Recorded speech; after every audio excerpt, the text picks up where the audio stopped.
RICS versus Propertymark.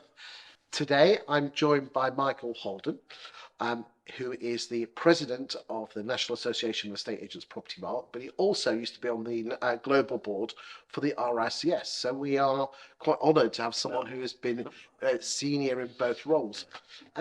Where do you see RICS and Propertymark, and what the future of those two organisations are?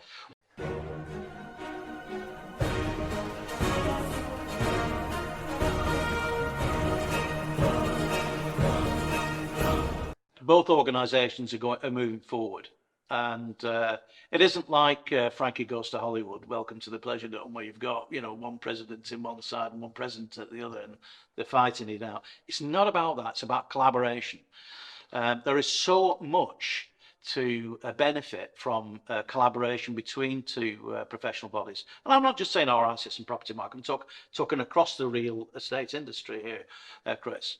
But in terms of commercial and residential agency, in terms of property management, in terms of valuation expertise, in terms of auctioneering, there's a symbiosis that can take place between the two.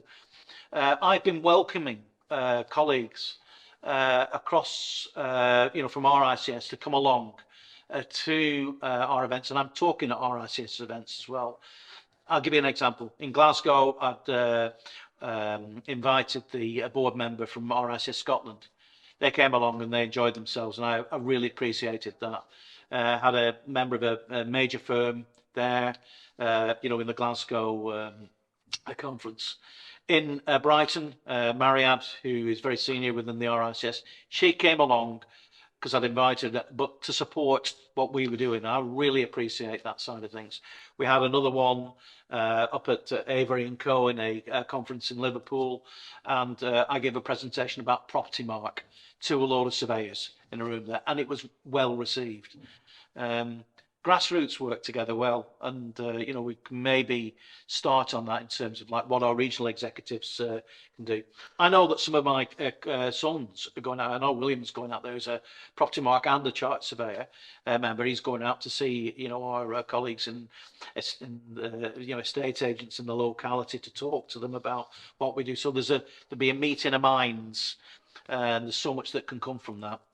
I think as well, some of the standards that there's a commonality, in terms of standards. We both organisations. I can speak from experience here, proper experience, because I was a World Governing Council member of RICS, and I was elected to represent grassroots members.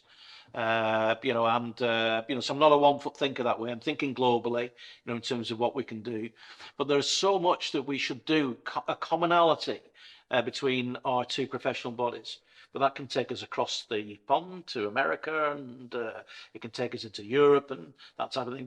I think there's so much that we can do. Well, let's sort out the UK first. We'll worry about the rest. Well, RICS is about global.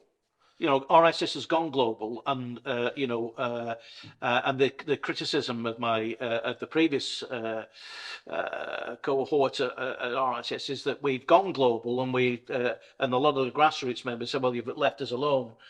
I think what's happened with Propertymark is that they have really concentrated, because they're UK based. They've concentrated on their UK based membership there. There's a lot that can happen between the two professional bodies, and I'd welcome that. I'd applaud anyone senior, in terms of committee, board level, individuals at RICS, and I think we're talking about the UK and Ireland board here rather than the global board, because the global board will have problems in Argentina or in Antigua or wherever it will be. But the UK and Ireland board of the RICS and Propertymark could actually get together and talk. Who knows? They could come together, and then there would be the organisation of choice for ROPA and regulation. Hey, who knows? Thank you for your time today. Thank you, Chris. Thanks.